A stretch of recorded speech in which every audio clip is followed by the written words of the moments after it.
এই গাড়িতে হাত দিচ্ছেন কেন? সেরকম একটা গাড়িতে যদি উঠতে পারতাম। গাড়িটা আপনাদের না? আমার বয়ফ্রেন্ডের। আপনার বয়ফ্রেন্ডকে একটু একবার অনুরোধ করবেন, একবার উঠতে দিত। আপনি এই গাড়িতে উঠলে আমার বয়ফ্রেন্ডের গাড়ির সিট ময়লা হয়ে যাবে। ঠিক আছে।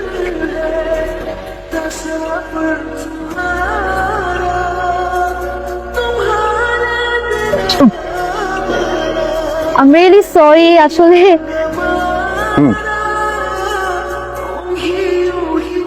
মনের মতো কাউকে খুঁজে পেলাম না। তোর সাথে প্রেম করার মানুষের অভাব। তার শুধু আমার ব্যাংক ব্যালেন্স দেখে, আমাকে কেউ দেখে না রে। তুই হচ্ছিস একটা চলন্ত এটিএম কার্ড। কেউ না কেউ তো আছে যে টাকা না মানুষ খোঁজে। যদি আমার কিচ্ছু না থাকে তারপরও কখনো আমাকে ছেড়ে যাবে না। এই যুগে এমন মেয়ে পাওয়া ভাগ্যের ব্যাপার। এমন কাউকে খুঁজে পেতাম যে বড়লোকদের দু চোখে দেখতে পারে না। ভার্সিটির ওই ডেঞ্জারাস মেয়েটার কথা মাথায় আসলো। তার আমি এটাই চাই।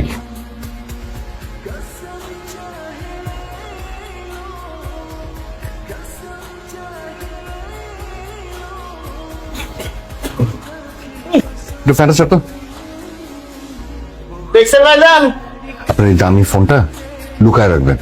কাল থেকে মিশন শামার শুরু। অনেক হাঁটাহাঁটি করতে হবে। শামাকে যে করে হোক খুঁজে বের করতেই হবে।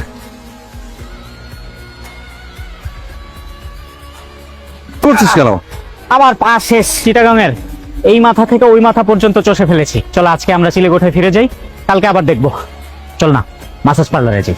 তুই দেখতে পাচ্ছিস যে আমার বুকটা কষ্টে ভেঙে যাচ্ছে।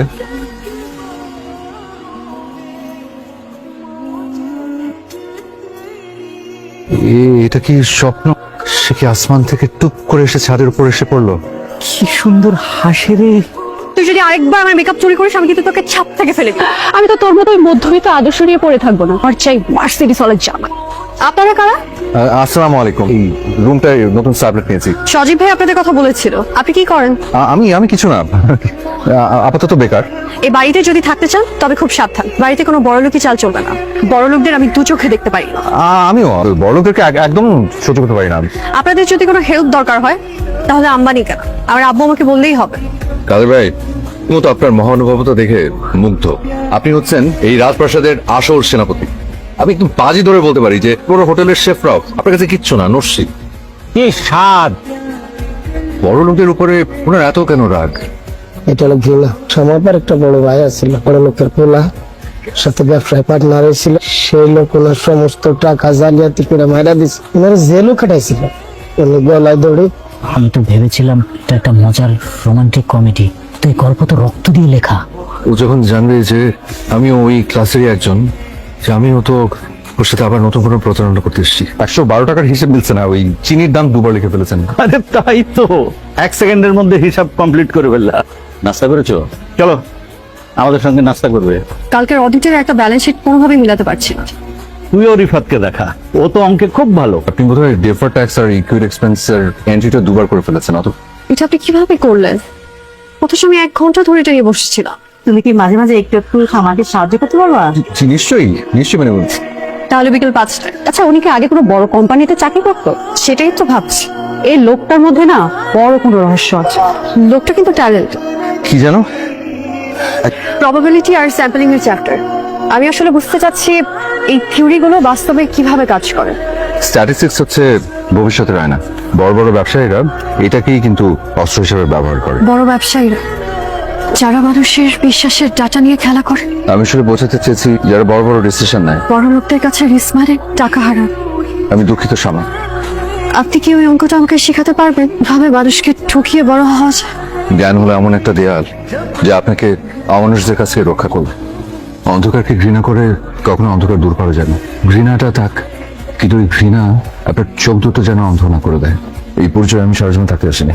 অথচ আমি চাই না বড়লোকদেরকে সারাজীবন ঘৃণা করুক। আমি চাই ও নিজে থেকে বুঝুক যে পৃথিবীর সব মানুষ ওই লোকটার মতো একই ছাঁচে গড়া না। এমন একটা উদাহরণ তৈরি করতে হবে যাতে ও নিজে থেকে বুঝতে পারে যে পৃথিবীর সবাই এক হয় না। একটা সুন্দর পৃথিবী দেখাতে চাচ্ছি। সেই পৃথিবীর দরজায় আমি দাঁড়িয়ে আছি অনেক বড় একটা মিথ্যা নিয়ে। চলো তো। আসেন আসেন না। কোথায় আঙ্কেল, কোথায়? তাড়াতাড়ি আসেন আপনি। অ্যাম্বুলেন্সের জন্য ওয়েট করতে গেলে অনেক দেরি হয়ে যাবে। আপনি প্লিজ আপনাদের গাড়িটা একটু বের করেন। আমাদের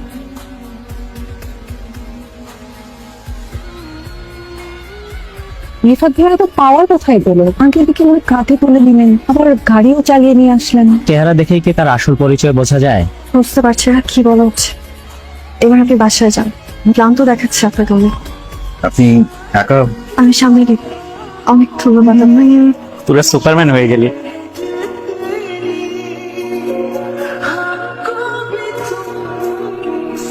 আপনি আঙ্কেল ঠিক আছেন? আপনাকে একটা জিনিস দেওয়ার ছিল, খুব দামি কিছু না, একদম সাধারণ। এই যে কৃতজ্ঞতা। এই শহরে অন্তত একজন মানুষ আছে যাকে চোখ বন্ধ করে বিশ্বাস করা যায়। আমার উপর এতটা ভরসা করা কি ঠিক হবে? আমি এগুলো খুব যত্ন করে রাখবো। কপালটাই খারাপ। দেখেই ব্যাগটা দিবেন, আর দাম রাখবেন মাত্র 5,000, বাকি 45,000 আমি আপনাকে দিচ্ছি। ম্যাডাম শুনুন, আপনি কি আমাদের এই ব্যাগটি পছন্দ করেছিলেন? 50,000 টাকা দামের ব্যাগটি মাত্র পাচ্ছেন 5,000 টাকায়, 90% ডিসকাউন্ট। কিন্তু কোনো ডিফেক্ট নাই তো? ঠিক আছে, প্যাক করে দিন। স্যার, আমার ব্যাগগুলো একটা রিক্সায় তুলে দিন তো। এই ছিল আমার কপালে। তো দাঁড়িয়ে আছেন কেন? উঠো। আপনার ভাগ্যটা এখন আকাশের উপরে। আরে আপনি এখানে? হাঁটাটা এমন দেখাচ্ছে কেন? আপনি কি ব্যথা পেয়েছেন কোথাও? আসলে হয়েছে কি যে এই স্যান্ডেলটা দিয়েছে না, আমার পায়ে আর কি এক সাইজ ছোট হয়েছে, ফিটিং ঠিক হয়ে যাবে মনে হয়। আচ্ছা, আপনি আমাকে বলেননি কেন? দোকান থেকে বড় এক্সাইজ পাল্টে নিয়ে আসতে পারতাম। আপনি এত শখ করে একটা জিনিস দিয়েছেন, ওটা আবার পাল্টাতে যাওয়াটা কেমন দেখায়? অদ্ভুত মানুষ আপনি। চলুন তো। এই রে, বৃষ্টি নেমে গেল। আপনার সাথে এই সেদিন দাঁড়িয়ে বৃষ্টি দেখা, সবকিছু কেমন যেন খুব অবাস্তব মনে হচ্ছে। আপনি নিজেকে যতটা সাধারণ বলেন, আপনি কি আসলেই ততটা সাধারণ? আমি সাধারণ কিনা জানি না, আমি আপনার বিশ্বাসটুকু কখনো ভাঙতে চাই। আপনাদের এই পুরনো বাড়িটা আমাদের কোম্পানি একটা আইকনিক প্রজেক্ট বানাতে চাই। এটা তো আমাদের একমাত্র মাথা গোঁজার ঠাই, আপনাদেরকে দিয়ে দিলে আমরা কোথায় থাকবো? আমরা প্রথমে আপনাকে 3 কোটি টাকা দেব। আপনার কোম্পানি তো বিশাল অফার কেন দিচ্ছে? আমরা আমাদের কোম্পানির সকল ক্লায়েন্টদেরকে বিশেষ সম্মান দিয়ে থাকি। আঙ্কেল লুই স্যার, আমি জিএম কাশেম। আপনি আমরা টিচার ছিলাম আঙ্কেল। আরে কাশেম ভাই, আমি তো মানে হঠাৎ করে দেখে আপনাকে চিনতে পারিনি। এখন তো আপনি স্যার উনি আমার টিচার ছিলেন। কিন্তু উনি তো আপনার চেয়ে মিনিমাম 10 বছরের বড়। উনি আমার যে বয়সে ছোট হলো, মেধায় কিন্তু ছিলেন অসামান্য। আসলে আমার অনেক পুরনো বিশ্বস্ত স্টুডেন্ট, তো ওনার সাথে একটু হিসেব নিকেশ কয়েকটা একটু বাকি ছিল। যেহেতু পেয়ে আপনি ভেতর আমাকে স্যার বলবেন না।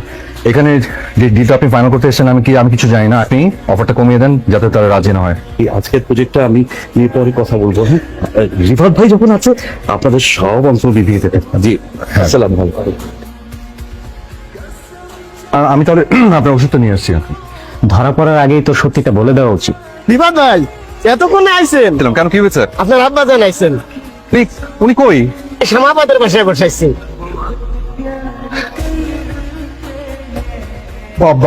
মা, তোর মা তোর নিয়ে খুব দুশ্চিন্তা করছিল।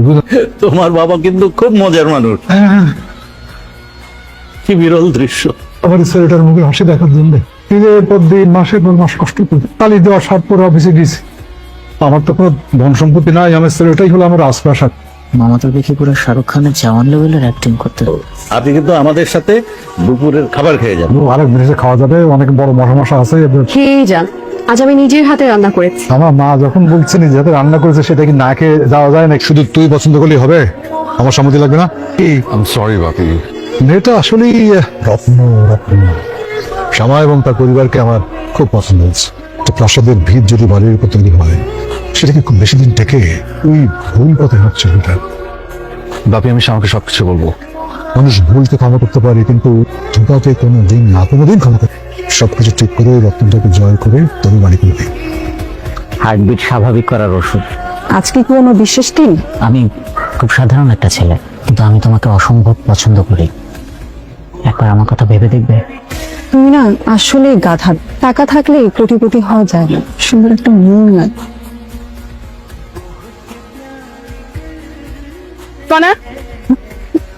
তোমার সাহস তো বন্ধ না, তুমি আমার মেয়েকে ফুল দাও? কে তুমি? তুমি সিম্পল মেসে থাকা একটা ছেলে, চাল চুলার কোনো কিক নাই। নিজের চেহারাটা কোনোদিন আয়নায় দেখেছো? আমার বাবার কাছে গিয়ে তোমার নামে কমপ্লেইন করবো। যদি তোমাদেরকে ঘাট ধাক্কা দিয়ে ঘর থেকে বের করে না দেয়, আমরা এই বাড়ি থেকে চলে যাবো। দাঁড়ান আন্টি, অনেক তো বললেন। এবার না হয় একটু শুনে যান। আপনি যাদেরকে মেসের সাধারণ ডাল খাওয়া মাস্টার ভেবে দূর করে তাড়িয়ে দিতে চাচ্ছেন, তারা এই দেশের টপ ক্লাস 1% এক, যা Arsalan Rifat legacy group of ইন্ডাস্ট্রিজের একমাত্র উত্তরাধিকার। আর আমি নাফিজ ইকবাল ভিকি, ইউনিয়ন বাংলা ব্যাংকের মালিক রেদওয়ান ইকবালের ছেলে। আমরা কোনো টাউট পার্টনার নাই। শামা তো বড় লোকদের দুই চোখে দেখতে পারে না, তাহলে ওর মতো ছেলে। শ্যামা, আপনি কখন যাচ্ছেন? মেস ছেড়ে কবে যাচ্ছেন সেটা জিজ্ঞেস করছি। আর আপনার এই দারিদ্রতার নাটক তো শেষ। মির্জা আরসালান রিফাত, কি বলছেন? আমি আসলে সব জেনে গেছি আমি। আপনি আমাদের বিশ্বাস নিয়ে খেলেছিলেন রিফাত। কোনো বিশ্বাস রেখে নেই আমি। আপনি বড় লোকদের পছন্দ করেন না, তাই জগতে এসেছিলেন। না। আমি বলছি আপনার আসল উদ্দেশ্য কি ছিল? আমাদের এই বাড়িটা লেগেসি গ্রুপ এখানে লাক্সারি অ্যাপার্টমেন্ট বানাবে বুঝছিল? না সম্ভব, প্লিজ। আমি সবাই কিচ্ছু জানতাম না। বড়লোকের ছেলে আমাদের চিলেকোঠায় এসে ওঠা কোইন্সিডেন্স। আপনার বাবার গরিব সাজা কোইন্সিডেন্স। আসলে আপনারা এমনই বিশ্বাসঘাত। আপনাদের মতো অমানুষদের জন্যই আমার সহজ সরল ভাইটা তার জীবন শেষ করে দিয়েছে। মানুষের সরলতার সুযোগ দিয়ে টাকা কাম। কত টাকা লাগে আপনাদের? আমি তোমাকে যথেষ্ট। এই মুহূর্তে আমাদের বাড়ি থেকে বের হয়ে যান, নাহলে আমি আমার ভাইয়ের মতো নিজে নিজে জীবন শেষ করে দিই। চলে যাচ্ছি। আপনার সামনে কখন আসবো?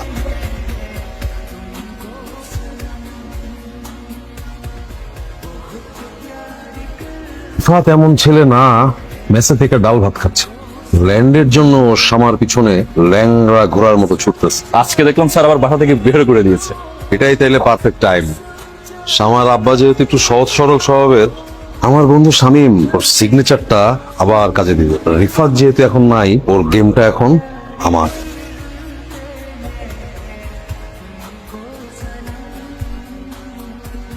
আসসালামু আলাইকুম। তোমার এত বড় সাহস? কোন সাহসে আমার বাড়িতে এসছো? এই পুরনো কাসুন্দি ঘাইটা কি লাভ বলেন তো? আপনার ছেলে ব্যবসা বোঝে নাই, লস করছে।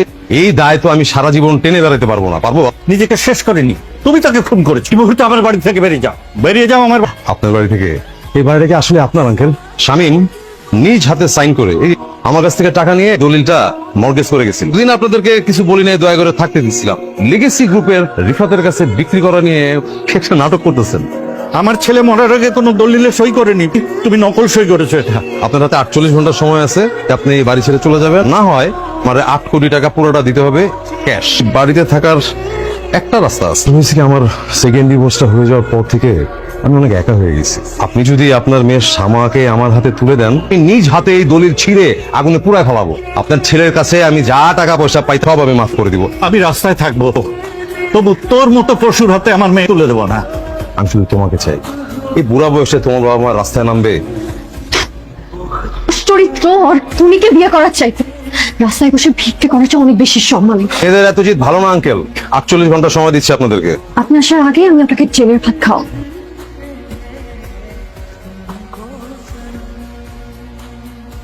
Hello hello Vicky. শ্যামা আমাকে ওর সামনে যেতে মানা করেছে। বলেছে আমি ওর সামনে গেলে ও নিজেকে শেষ করে দেবে। ও আমাকে বিশ্বাস করে না বিকি। আর এত কিছু জানার পরে তুই চুপচাপ বসে আছিস। তুই তোর ইগো নিয়েই বসে থাক, আমি একাই যাবো। শক্তি থাকা সত্ত্বেও যেটা সঠিক ব্যবহার করে না কাপুরুষ বলে। 48 ঘন্টা তো পার হয়ে গেছে আঙ্কেল, ক্রস করে গেছে।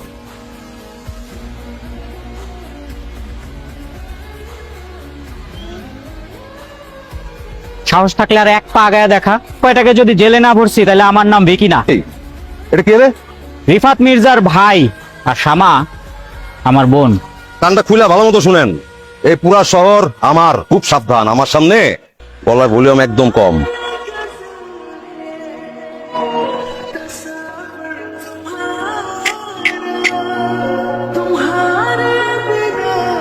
মির্জা সাহেবও চলে আসছেন দেখতেছি। আপনি আবার আপা পুরাইতে হেনে আসছেন না? হ্যাঁ, তুই কি পাগল?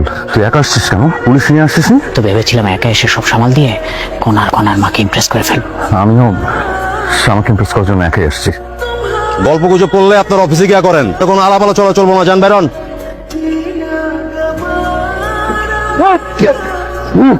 এই সব কটাকে থানায় নিয়ে চল। জালিয়াতি এবং জমি দখলের অনেক অভিযোগ ছিল। আপনার বাড়ির ভুয়া দলিল এবং সই সবকিছু আমার হাতে চলে আসছে। আমি ডিসি আনোয়ার হোসেন। আইন থাকতে কেন খামাখা আপনার এই কাজটা করতে পারেন? থ্যাংক ইউ ডিসি সাহেব। দুনিয়াটাই এমন, একই রক্ত মাংসের গড়া মানুষ। একজন আমাদের সবকিছু গ্রাস করতে চাইছে, আর একজন বিজয় আভিজাত্য বিসর্জন দিয়ে আমাদের রক্ষা করতে মুখ চিতিয়ে দাঁড়িয়েছে। কি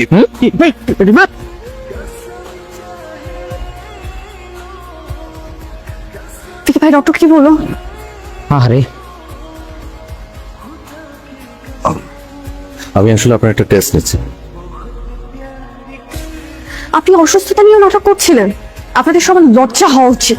শুনুন আরে শামা, আমি জানি কাজটা ঠিক হয়নি, আসলে শুধু একটু দেখতে চেয়েছি। কি দেখতে চেয়েছি? আপনি আসলে কে? এই রিফাত আমি নিজে করেছি।